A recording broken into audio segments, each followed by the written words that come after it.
Et salut à tous, on se retrouve aujourd'hui pour les résultats de Raw du 6 décembre 2021.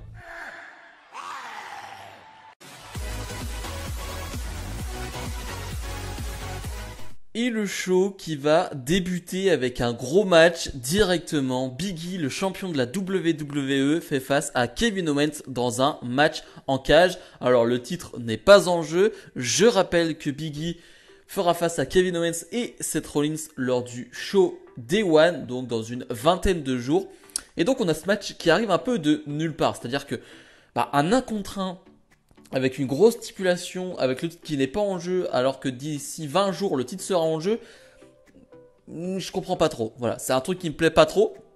Mais bref, on va mettre ça de côté. Et vous le savez très bien, maintenant, les matchs en cage, ce n'est pas ma spécialité, ce n'est pas une stipulation que j'aime énormément, parce que je trouve que les matchs sont trop stéréotypés et qu'on se retrouve toujours avec le même type de match et ça me plaît pas trop. Pour le coup, c'est un bon match en cage. Voilà, je dirais pas que je prends un plaisir de fou devant ce match, mais c'est un bon match en cage avec de bons spots. Les deux, ça fonctionne bien, on l'a déjà vu auparavant. Les deux, y a rien à dire sur le ring, ça fonctionne très bien. Et il y a deux, trois petits trucs qui me gênent. C'est Big E qui essaye vraiment de s'échapper de la cage alors que c'est un face.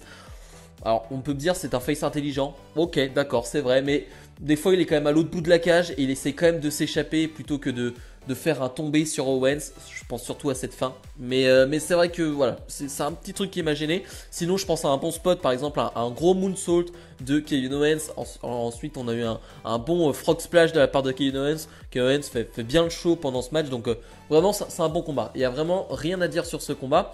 Et finalement, c'est Big E qui va faire un big ending du haut de la troisième corde et qui va, comme je le disais, s'en aller de la cage. Donc, j'ai trouvé ça assez particulier. Donc, remporter ce combat. Après le combat, Seth Rollins va vouloir s'en prendre à Big E et Owens, mais Big E est trop fort et va réussir à s'en sortir. On se dit bon, le segment est terminé, on passe à autre chose. Pub, on revient de la pub et on voit Big E qui est au sol, voilà, qui est dans le mal. Et finalement, c'est Bobby Lashley qui a attaqué tout le monde.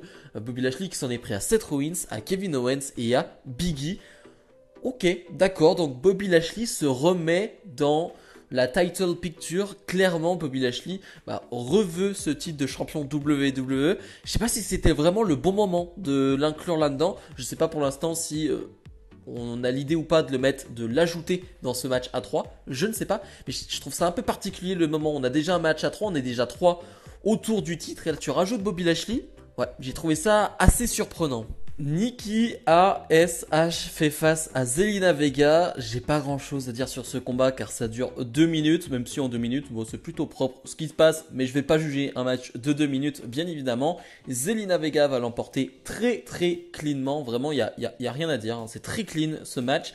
Et tu sens que Rhea Ripley, donc qui accompagne toujours Nikki ASH, commence à se lasser. Voilà, tu sens sur le visage de Rhea Ripley qu'il y a un peu de frustration d'être avec Nikki ASH. Je ne sais pas si vous l'avez vu vous aussi, mais après le combat, il y a quelques plans sur Rhea Ripley où tu te dis, je sais pas si elle va tourner sur Nikki ASH. Je ne pense pas, mais en tout cas, peut-être qu'elles vont se séparer à un moment donné. Moi, je l'espère grandement. J'espère vraiment qu'on va retrouver Rhea Ripley en solo. Ce serait vraiment formidable. Premier tour du RK-Bro Tournament, donc c'est un tournoi RK-Bro, c'est-à-dire que le vainqueur de ce tournoi, l'équipe vainqueur de ce tournoi affrontera RK-Bro. Donc on retrouve AJ Styles et Omos face au Street Profit, match qu'on a vu et revu, ce qui est dommage bien évidemment. Match sympa, mais encore une fois, le plus intéressant dans ce combat, c'est le moment où Montesford et AJ Styles vont s'affronter. C'est souvent la même chose, à chaque fois que les deux sont sur le ring, ça devient très très très intense, très très physique, très très beau à voir. Et c'est vrai que voilà, ça donne très très très envie d'en voir plus. Mais finalement, on va jouer sur un problème de communication. Le premier, j'ai envie de dire, problème de communication entre Omos et AJ Styles. Voilà, il va y avoir un problème de changement et finalement, Omos va être décompté à l'extérieur. Donc les Street Profits vont l'emporter. Et une interview d'après-match de Riddle qui se prend pour un journaliste qui va interviewer AJ Styles. C'est un peu marrant. Voilà, il y a tout ce côté de Riddle qui fait n'importe quoi avec Orton qui rentre un peu dans le jeu, mais pas trop. C'est-à-dire il va mettre la veste que porte Riddle. Mais voilà, quand on va lui demander d'intervenir, il va juste dire non. Voilà, donc c'est plutôt marrant. C'est toujours très fun ce qui tourne autour de RK-Bro.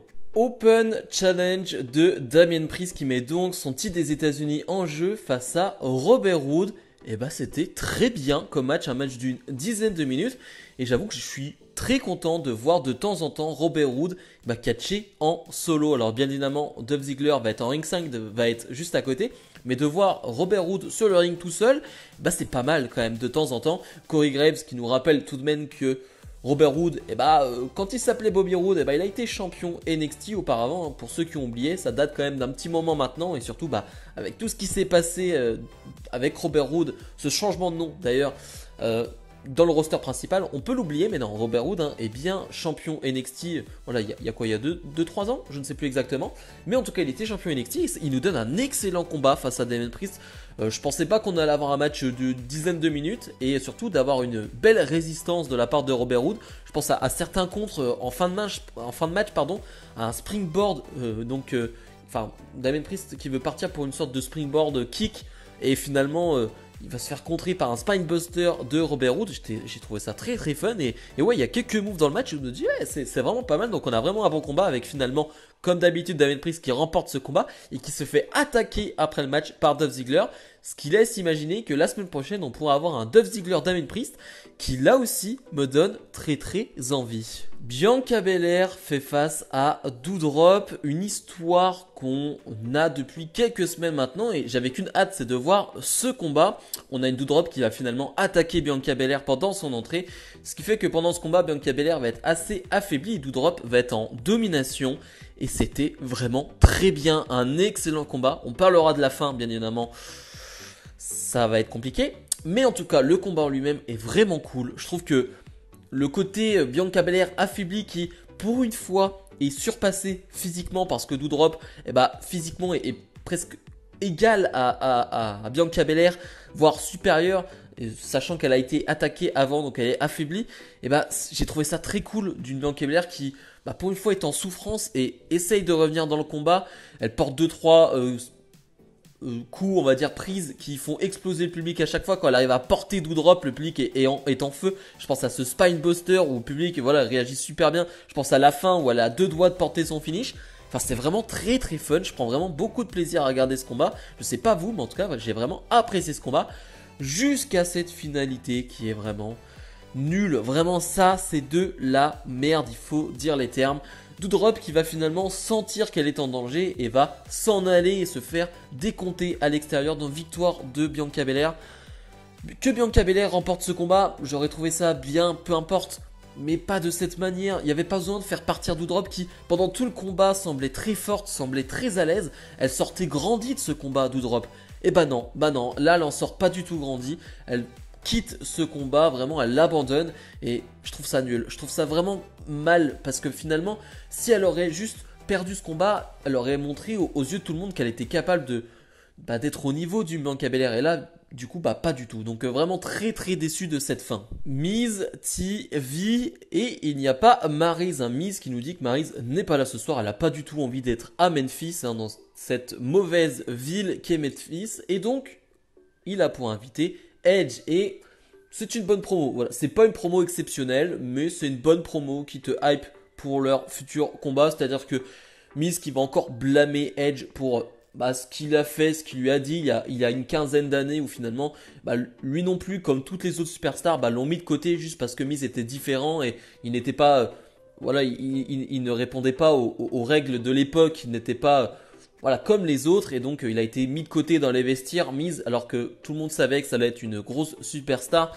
il était juste différent et Edge va revenir là-dessus, il va dire mais en fait regarde-toi dans un miroir, tu es juste as, donc un cul si vous voulez, mais voilà, c'est pas une promo exceptionnelle, il n'y a pas de moment très fort, on va juste apprendre que les deux vont s'affronter donc à Day One, donc le 1er janvier lors de ce show. J'imagine que c'est une feud de transition, j'imagine que ça prendra fin donc au 1er janvier, je pense pas que ça va durer jusqu'au Rumble parce que ou plus loin parce que t'as pas grand chose d'autre à dire. Voilà, c'est une feud de transition qui est écrite simplement et voilà, ça va pas plus loin mais c'est très fun. Premier tour du RK Bronament, on retrouve les Mysterio face à Gable et Otis, un match particulier parce qu'il va être très court et On va pas avoir de tag dans ce match, on va commencer avec Gable et Dominic Mysterio et on va finir avec eux parce que c'est très court et c'est assez surprenant. Un Gable qui est en totale domination et un Gable qui va se faire surprendre par un roll-up bien amené. J'ai envie de dire, pour une fois, c'est un roll-up plutôt bien amené de la part de Dominic Mysterio qui va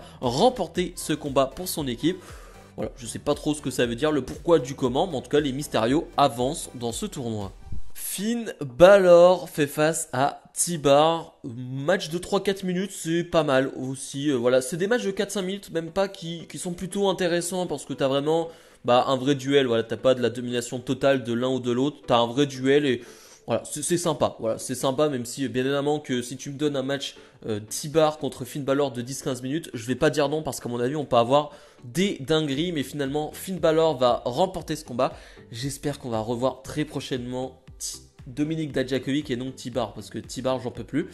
Mais bref, finalement après le combat, Finn Balor va se faire attaquer par Austin Theory qui était encore pendant toute la soirée dans le bureau de Vince McMahon, qui essaye d'impressionner Vince McMahon. Je suis pas sûr que ça plaît à Vince McMahon tout ça, mais en tout cas Austin Theory qui s'en prend à Finn Balor. Donc voilà, prochainement un Austin Theory Finn Balor qui se présage. Le main event tant attendu par beaucoup de fans, par moi particulièrement.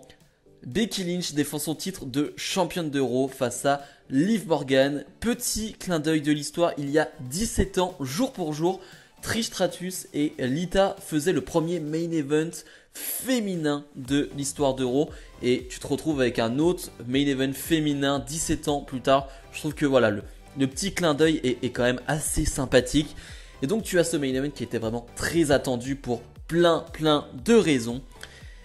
Match d'une quinzaine de minutes, donc déjà très content qu'on leur donne vraiment du temps. Et c'était excellent. Alors j'espère que je suis pas le seul à avoir pensé, mais j'ai trouvé ça trop bien. J'ai pas pensé...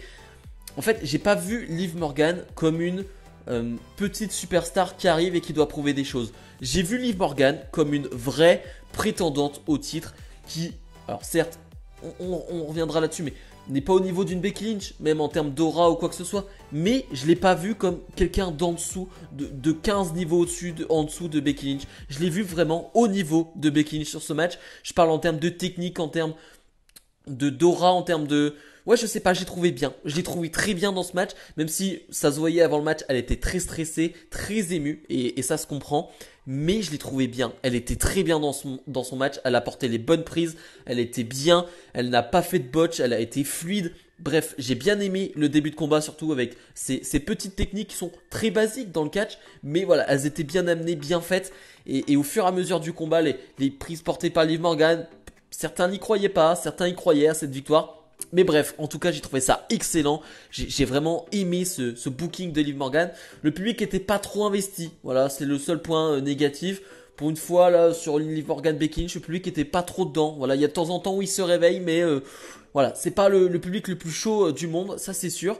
Avec finalement une Becky Lynch qui va l'emporter en trichant. Et je trouve que c'est la bonne chose à faire. C'est-à-dire qu'elle va faire un roll-up et elle va mettre ses mains dans les cordes pour porter un roll-up plus puissant, un tombé plus puissant et remporter ce combat. On va avoir un plan génial sur une fille du public directement après la victoire qui est dégoûtée de cette victoire de Becky Lynch. Ça fait forcément penser à cette victoire du Miz où tu voyais cette fille dans le public qui était énervée de la victoire du Miz. C'était quoi, en 2011 ou quoi, un truc comme ça.